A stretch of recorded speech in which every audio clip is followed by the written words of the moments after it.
If you're just starting out in private practice and need to find somebody to supervise you, how do you do that?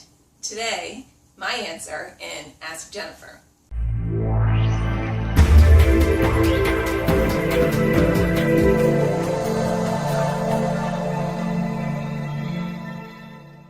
Hey there, Jennifer Sneeden here, founder of Thriving Therapy Practice, and you have found the Ask Jennifer show, where I provide my no-fluff answers to your most pressing practice-building questions.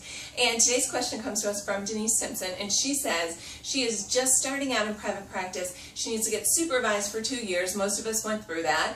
And how does she find somebody? So here's really my best advice to you, Denise.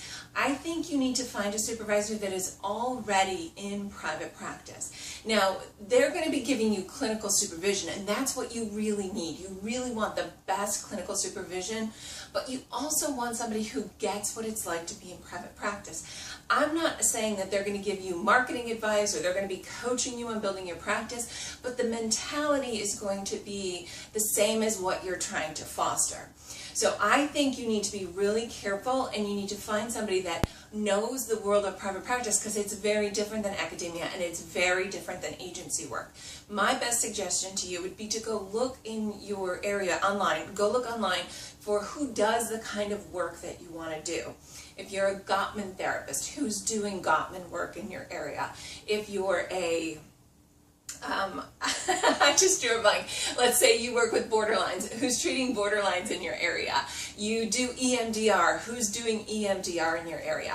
Find out who's doing the work that you want to be doing, and just call and ask them if they are a supervisor. Many established therapists in practice are supervisors. So make sure that they are licensed as a supervisor, and make sure that they are able to supervise your licensure. You know, in some states, a psychologist can supervise a psychologist, but they can't supervise a social worker, and in some states they can. So every state, and I'm sure every country, is very different. So know who can supervise you and go out and just start making the phone calls. The other reason this is so good, even if they can't supervise you, you're starting to establish the connections, you're starting to establish the relationships, and that's so, so important to you when you're first starting out in practice. You want a supervisor that can foster the mentality that you need, that can keep you inspired in your work and help you deal with the clinical issues. Again, the clinical issues that you're going to come up with in private practice are very different than what you would come up with in an agency setting,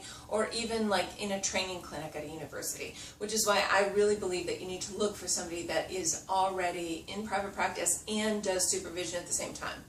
Probably you're going to pay a little bit more, but believe me, it is well worth it. So Denise, congratulations on your brand new practice. That is super exciting.